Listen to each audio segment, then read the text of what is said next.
या देवी सर्वभूतेषु माँ चंद्रघंटा रूपेण संस्थिता नमस्तस्यै नमस्तस्यै नमस्तस्यै नमो नमः। जय माता दी। आप सभी को नवरात्रि के तीसरे दिन की हार्दिक शुभकामनाएं। आज के इस वीडियो में आप जानेंगे माँ चंद्रघंटा की व्रत कथा और पूजा विधि। नवरात्रि में हर दिन माँ के अलग अलग स्वरूपों की पूजा की जाती है और माँ के हर रूप की अलग महिमा भी है। नवरात्रि के तीसरे दिन देवी के तृतीय स्वरूप माँ चंद्रघंटा की पूजा की जाती है। माता के सिर पर घंटे के आकार का अर्धचंद्र है, इसी वजह से इन्हें चंद्रघंटा कहा जाता है।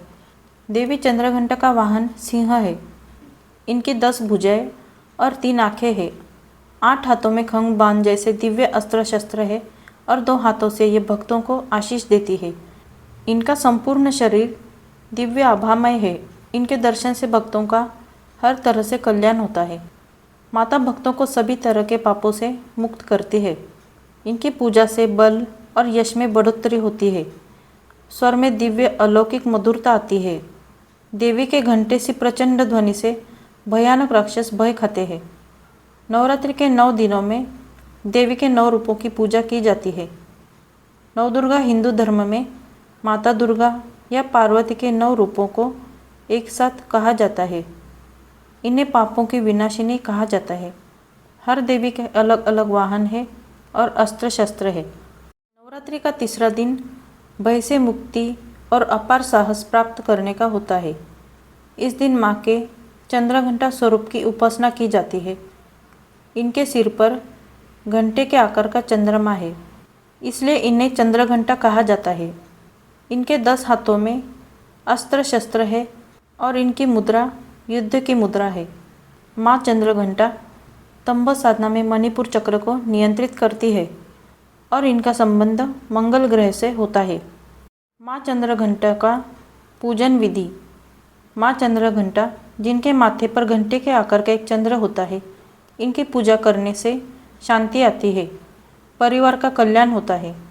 माँ को लाल फूल चढ़ाए, लाल सेब और गुड़ चढ़ाए। घंटा बजाकर पूजा करें। ढोल और नगाड़े बजाकर पूजा और आरती करें। ऐसे करने से शत्रुओं की हार होती है। इस दिन गाय के दूध का प्रसाद चढ़ाने का विशेष विधान है। इससे हर तरह के दुखों से मुक्ति मिलती है। देवी का यह स्वरूप परम शांतिदायक और कल्याणकारी है।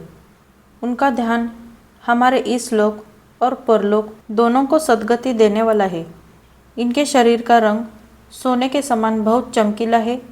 सिंह पर सवार माँ दुष्टों के संहार के लिए हमेशा तैयार रहती है।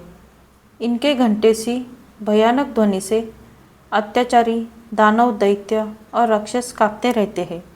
आइए सुनते हैं माता चंद्रघंटा की पावन कथा।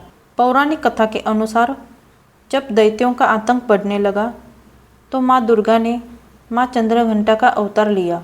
उस समय असुरों का स्वामी महिषासुर था, जिसका देवताओं से भयंकर युद्ध चल रहा था। महिषासुर देवराज इंद्र का सिंहासन प्राप्त करना चाहता था। उसकी प्रबल इच्छा स्वर्गलोक पर राज करने की थी। उसकी इस इच्छा को जानकर सभी देवता परेशान हो गए और इस समस्या से निकालने का उपाय जानने के लिए भगवान ब्रह्मा, विष्णु और महेश के सामने उपस्थित हुए। देवताओं की बात को गंभीरता से सुनने के बाद तीनों को ही क्रोध आया। क्रोध के कारण तीनों के मुख से जो ऊर्जा उत्पन्न हुई, उससे एक देवी अवतरित हुई, जिन्हें भगवान शंकर ने अपना त्रिशूल और भगवान विष्णु ने चक्र प्रदान किया। इसी प्रकार अन्य देवी देवताओं ने भी माँ के हाथों में अपने अस्त्र सौंप दिए।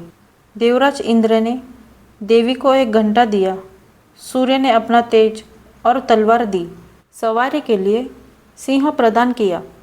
इसके बाद माँ चंद्रघंटा महिषासुर के पास पहुंची। माँ का ये रूप देखकर महिषासुर को यह आभास हो गया कि उसका काल आ गया है। महिषासुर ने माँ पर हमला बोल दिया। इसके बाद देवताओं और असुरों में भयंकर युद्ध छिड़ गया। माँ चंद्रघंटा ने महिषासुर का संहार किया। इस प्रकार माँ ने देवताओं की रक्षा की। धर्म, शांति और सजीवता की दुनिया में माँ चंद्रघंटा के आशीर्वाद से सभी लोग सख्त संबंध बनाते हैं और आपस में मिलजुल कर खुशहाल जीवन जीते हैं। महिषासुर के बदले एक शुद्ध आत्मा के रूप में हम सभी मिलकर एक साथ बेहतर दुनिया की दिशा में कदम बढ़ाते हैं, जहाँ प्रेम, शांति और समृद्धि होती है। यह कहानी हमें याद दिलाती है कि अच्छे कर्मों का परिणाम हमेशा सुखद होता है और धर्म का पालन हमें आनंदमय जीवन की ओर ले जाता है। उम्मीद करती हूँ आपको ये कहानी पसंद आई होगी। अगर पसंद आई हो तो इस वीडियो को लाइक, शेयर और चैनल को सब्सक्राइब कीजिए। मिलते हैं अगली वीडियो में। धन्यवाद।